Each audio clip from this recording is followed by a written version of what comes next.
You're listening to Wild Things and Wild Places, a Muley Fanatic Foundation podcast that aims to discuss issues and efforts related to the Muley Fanatic Foundation mission, the conservation of mule deer, furthering the sport of hunting, and sound wildlife management. Everybody knows I'm a Muley Fanatic. It's time for Wild Things and Wild Places. And here's your guide, Joshua Coursey.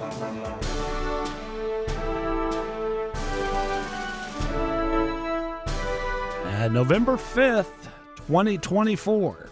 History will record this as Election Day, as it should. A very important day, and I want to give a little history and maybe share with you some stuff you hadn't thought about or maybe didn't even know. The first Tuesday after the first Monday. You think about Election Day and you think, has it always been this way? Has our nation in our 248 years since the birth of this glorious nation, has this been the process since the beginning? It hasn't. In fact, it wasn't implemented until 1848, 72 years after the birth of our nation, that the system that we now operate within today was implemented.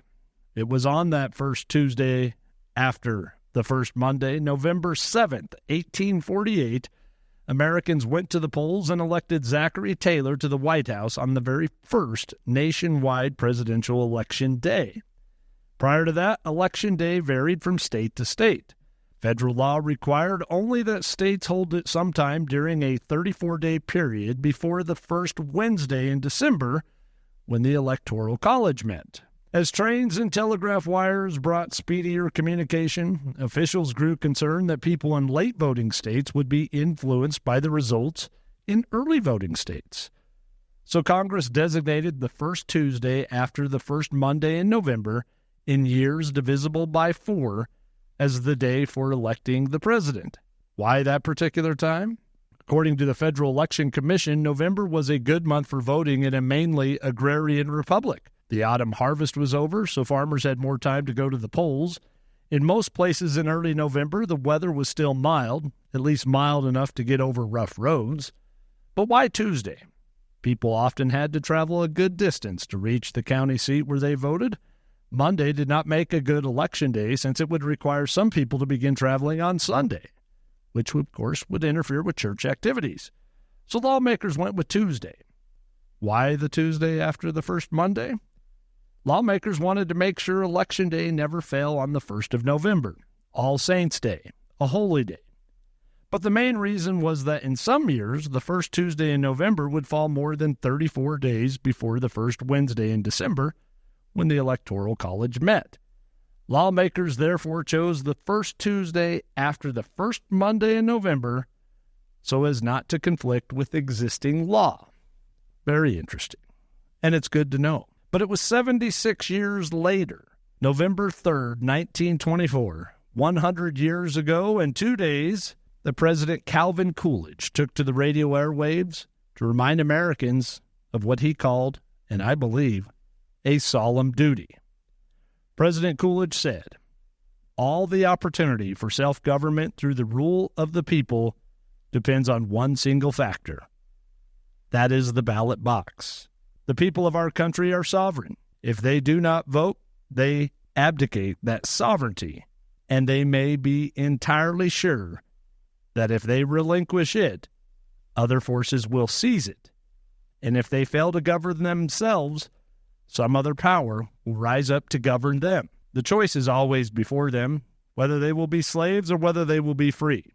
The only way to be free is to exercise actively and energetically the privileges and discharge faithfully the duties which make freedom. It is not to be secured by passive resistance. It is the result of energy and action. Persons who have the right to vote are trustees for the benefit of their country and their countrymen. They have no right to say they do not care. They must care. They have no right to say that whatever the result of the election, they can get along. They must remember that their country and their countrymen cannot get along, cannot remain sound, cannot preserve its institutions, cannot protect its citizens, cannot maintain its place in the world, unless those who have the right to vote do so and sustain and do guide the course of public affairs by thoughtful exercise of that right on Election Day. Just because you do not take an interest in politics doesn't mean politics won't take an interest in you. Susan B. Anthony said someone struggled for your right to vote. Dwight D. Eisenhower said, "The future of this republic is in the hands of the American voter." I encourage you today, please get out and vote. Share it with others. Make sure that your solemn duty as an American of this great republic takes advantage of what so many have made the ultimate sacrifice to preserve your right to have your voice heard. November 5th, 2024, Election Day. Get out and vote. And that wraps up another episode of Wild Things and Wild Places. But remember, the journey doesn't end here. Make sure you never miss out by subscribing. Whether you're listening to us on your favorite podcast platform, streaming us on our website, or following us on social media, subscribing is the best way to stay connected. Thank you for joining us, and stay tuned for more wild episodes. Everybody knows I'm a Muley Fanatic.